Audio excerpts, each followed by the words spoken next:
اعوذ باللہ من الشیطان الرجیم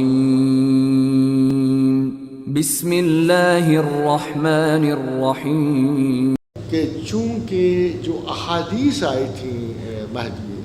جیسے میں نے کہا کہ ایک ڈاکٹر صاحب تھے تو انہوں نے ٹوٹلی ڈینائی کر دیا کہ تمام احادیث جو مہدی کے متعلق ہیں ساری غلط ہیں، اور علامہ بیضاوی نے اس پہ گفتگو کرتے ہوئے کہا کہ اس میں کوئی شک نہیں کہ کچھ احادیث جو حضرت مہدی کے بارے میں کمزور ہیں، کچھ ضعیف ہیں،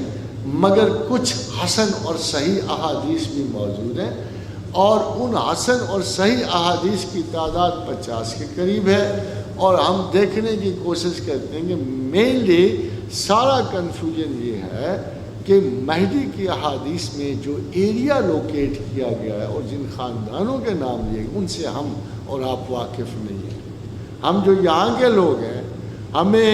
ان علامات کا پتہ نہیں لگتا کہ جو حضور نے فرض کیجیے کچھ نام جو ان کے نام سے منسوب کیے۔ فار ایگزامپل حضور نے کہا کہ مہدی کے بعد کہتانی ہے اور کہتانی کے بعد کچھ نہیں۔ جب ہم یہ سنتے ہیں تو ہمیں نہ مہدی کا پتہ لگتا ہے نہ کہتانی کا پتہ لگتا ہے، مگر چونکہ اس ایریا میں جہاں حضور تھے اور انہوں نے اپنے قریب کے لوگوں کو یہ اطلاع دی تھی، اور اس سے مراد یہ کہ کہتانی یمن کے ایریا سے پیدا ہوں گے اور مہدی جو ہے خراسان سے آئیں گے، مگر کیا وہ خراسان کے ہوں گے یا نہیں ہوں گے یہ بہت ڈاؤٹ فل ہے۔ تو نمود کا ٹائم، دریافت کا ٹائم، فتح کا ٹائم، لڑائی کے ٹائم، چونکہ جگہ بدلتی چلی آتی ہے، اس لیے بھی نیور فکس اور اٹینشن کہ مہدی بالآخر کہاں سے ہوں گے۔ ان علامات کو اپنی تعلیم کی مطابقت دینا اس وقت سب سے بڑا مسئلہ ہے، مگر خبریں غلط نہیں ہیں، خبریں 100% ویسے ہی آ رہی ہیں، اور آج بھی وہی کچھ ہو رہا ہے جو ان خبروں میں بتایا گیا ہے، مگر علامات کسی جگہ اس لیے مرتکز نہیں ہوتی کہ ہمیں ایگزیکٹلی پتہ نہیں ہے یہ کون لوگ ہیں اور ان سے کیا مراد ہیں۔ تو خواجین حضرات، جیسے ایک حدیث رسول صلی اللہ علیہ وآلہ وسلم تھی کہ دجال ایک ملک میں جائے گا اور ایک ہاتھ سے اس پہ روٹیاں پھینکے گا اور ایک ہاتھ سے اس پہ آگ برسائے گا۔ تو ہم نے دیکھا کہ افغانستان میں جب امریکہ آیا تو یہ ایگزیکٹلی بات اسی طرح ہوئی کہ وہ ایک ہاتھ سے ان پہ 500 پاؤنڈر ڈیزی کٹرز پھینک رہا تھا اور دوسری طرف خوراک کے چھوٹے چھوٹے ڈبے بھی پھینک رہا تھا۔ تو کم از کم اس روایت حدیث سے ہمیں دجال کا پتہ لگ جاتا۔ دجال کیا ہے؟ ایک پرانی داستان ہے اور تمام پیغمبر بتاتے چلے آئے۔ سب سے زیادہ اس پہ روشنی حضرت دانیال نے ڈالی، تو حضرت دانیال کو بڑی کیوریوسٹی تھی دجال کے بارے میں، تو انہوں نے جبریل امی سے پوچھا کہ دجال کون؟ تو حضرت جبریل امی نے کہا ہے آدم ذات، تو اس وقت عزت سے اپنے مقام پہ سویا ہوا ہوگا، وہ تیرے زمانے کا نہیں ہے۔ تو پھر حضرت دانیال نے پوچھا مگر ہم اس کو پہچانیں گے کیسے؟ تو کہا حضرت جبریل نے کہ 3 اس کی بڑی نشانیاں ہیں،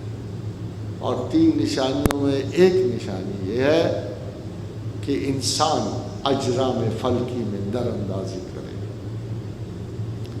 دجال کا زمانہ یہ ہے کہ انسان اجرام فلکی میں در اندازی کرے گا۔ دوسری نشانی یہ ہے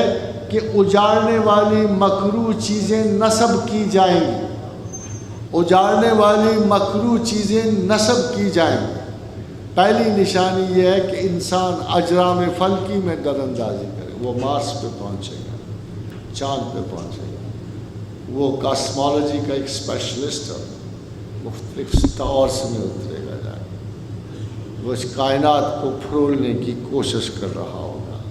اپنے نام سے، پھر اس کا اجاڑنے والی مکروہ چیزیں نصب کی جائیں، ہر ایک مقام پہ میزائل کو دسترس حاصل ہوگی،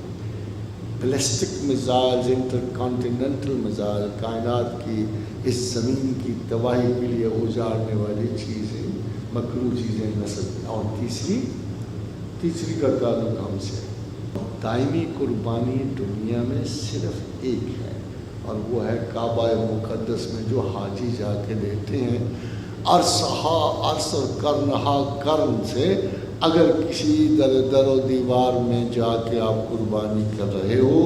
تو وہ بیت اللہ میں جا کر، سرزمین عرب میں جا کر، حرمین شریفین میں جا کے کر رہے ہو، اور دائمی قربانی موقوف ہونے میں کوئی زیادہ اب دیر نہیں رہ گئی. It is very much obvious کہ ٹوڈے اور tomorrow that is going to happen.